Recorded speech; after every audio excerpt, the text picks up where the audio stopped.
जय श्री कृष्णा। राधे राधे फ्रेंड्स, कैसे हैं आप सब। मेरे लड्डू गोपाल चैनल में आप सबका स्वागत है। आज मैं आप सबके साथ शेयर करूंगी माघ माह की पूर्णिमा की पूजा किस प्रकार से करेंगे, माघी पूर्णिमा की पूजा किस प्रकार से करेंगे फ्रेंड्स।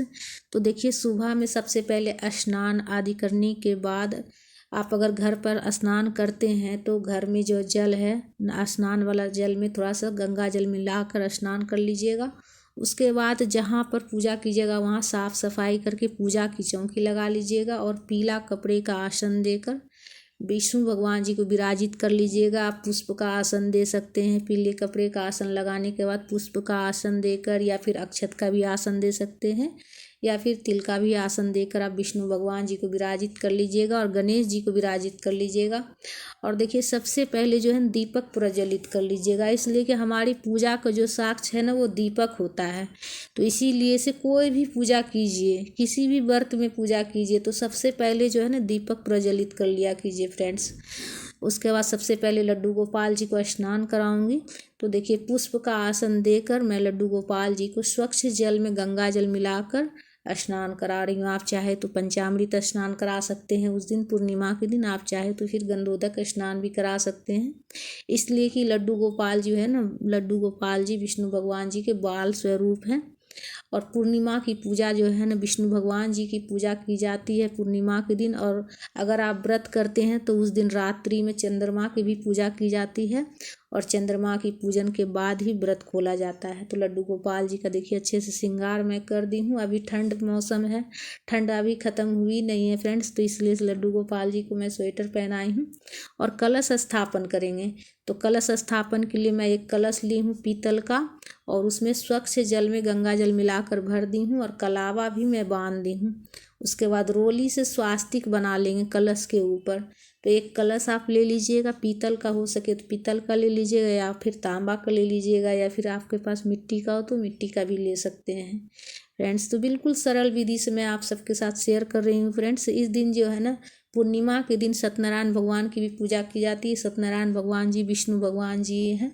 तो आप इस प्रकार से बिल्कुल सरल विधि से आप कर सकते हैं। 5 चीज़ें मैं कलश में डाली हूँ, एक गांठ वाली हल्दी, एक सुपारी, एक सिक्का, एक पुष्प और अक्षत और थोड़ा सा दुर्वा डाली हूँ। और 5 पत्ते मैं अशोक का ली हूँ। आप चाहे तो आम के पत्ते हो तो आम के पत्ते भी ले सकते हैं, या फिर अशोक के भी पत्ते आप ले सकते हैं। तो कलश स्थापन हो सके तो ज़रूर कीजिएगा फ्रेंड्स। पूर्णिमा की पूजा में कलश स्थापन आप जो है ना, श्री कलश का स्थापन भी कर सकते हैं या फिर दीप कलश का भी। तो थोड़ा सा अक्षत रख कर मैं कलश स्थापन की हूँ। आप चाहे तो अष्टदल कमल भी बना सकते हैं, या फिर मेरी तरह आप थोड़ा सा अक्षत का आसन देकर कलश को रख लीजिएगा। तो मैं थोड़ा सा अक्षत रख कर उसके ऊपर कलश को रखी हूँ मैं।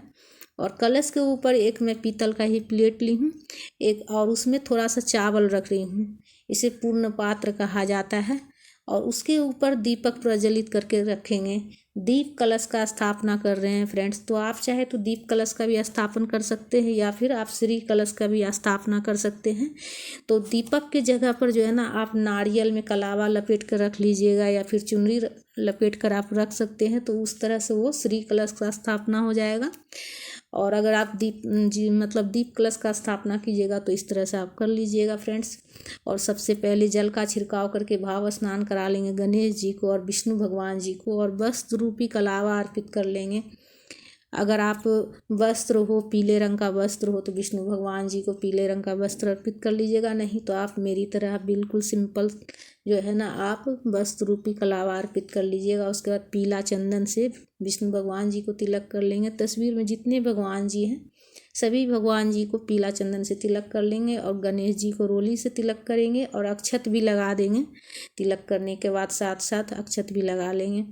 और लड्डू गोपाल जी को भी पीला चंदन से तिलक कर लेंगे, और दीपक का भी पूजा कर लेंगे। दीपक में भी तिलक कर लेंगे रोली से, चंदन से। और कलश के ऊपर जो दीपक है, कलश का भी पूजा कर लेंगे और दीपक का भी पूजा कर लेंगे फ्रेंड्स। तो इस तरह से तो माघी पूर्णिमा जो होता है ना, माघी हमारे इधर माघी पूर्णिमा बोलता है, इसलिए मैं बार बार माघी पूर्णिमा बोल रही हूँ। माघ माह की जो पूर्णिमा होती है ना, मतलब पूर्णिमा के दिन जो है ना, सत्यनारायण भगवान की भी पूजा की जाती है। सत्यनारायण भगवान विष्णु भगवान जी हैं। तो जनेऊ भी अर्पित कर दी हूँ फ्रेंड्स मैं गणेश जी को और विष्णु भगवान जी को। और पुष्प माला जो भी हो आपके पास आप भगवान जी को चढ़ा लीजिएगा। अगर माला हो तो माला चढ़ा लीजिएगा, या फिर पुष्प हो तो पुष्प चढ़ा लीजिएगा। और दुर्वा गणेश जी को हो सके चढ़ा लीजिएगा, इसलिए कि दुर्वा जो है ना गणेश जी को बहुत ही ज़्यादा प्रिय है। तो दुर्वा हो तो दुर्वा चढ़ा लीजिएगा, और जो भी पुष्प माला हो, फूल का माला हो, वो चढ़ा लीजिएगा पूजा में। दीपक को भी पूजा कर लीजिएगा। और जो भी सीजन का फल हो आपके पास आप चढ़ा लीजिएगा, 1 तरह का, 2 तरह का, 4 तरह का। और गणेश जी को भी फल का भोग लगा लेंगे। और देखिए मैं खीर बनाई हूँ, खीर का भोग लगा रही हूँ। आप चाहे तो पंजीरी बनाकर, आटा का पंजीरी बनाकर भी उस दिन आप पूजा में चढ़ा सकते हैं। और सीजन का जो भी फल हो वो आप चढ़ा लीजिएगा।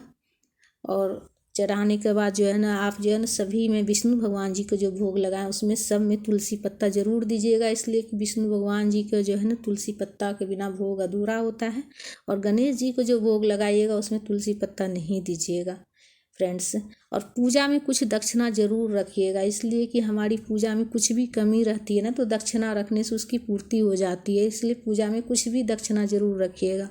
उसके बाद धूप प्रज्वलित करके धूप दिखा लेंगे। उसके बाद कपूर से आरती कर लेंगे। कपूर प्रज्वलित करके आप चाहे तो दीपक प्रज्वलित करके भी आरती कर सकते हैं फ्रेंड्स। विष्णु भगवान जी की आरती गाते हुए आरती कर लीजिएगा। और इस दिन आप चाहे तो छोटा सा हवन भी कर सकते हैं।